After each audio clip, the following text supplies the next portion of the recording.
Learning right now that the United States Supreme Court has cleared the way for a House panel, a House of Representatives panel, to get access to 6 years of tax returns from the former President Donald Trump. Joining us right now is Bloomberg's Joe Mathieu to talk a little bit more about this. And Joe, I guess this all dates back to 2019 when they went to the Treasury Department and said, we need to see these tax returns out of the IRS. The Treasury said, we can't do that. And this has been in the courts ever since. Is this the end of this fight?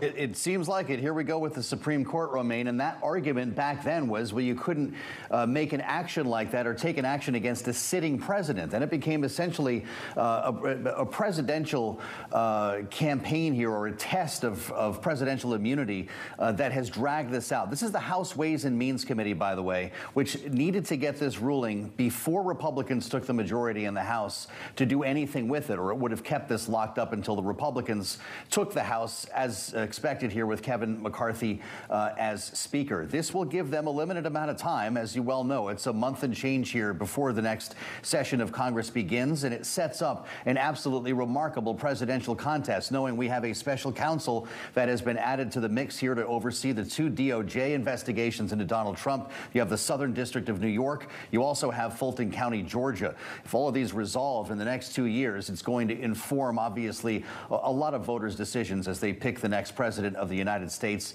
It's going to be interesting to see what we learn 6 years worth and how much the Ways and Means Committee chooses to make public, as it makes a claim here that it needs the information to craft legislation. We'll see, Romaine, what they do with it in the weeks ahead.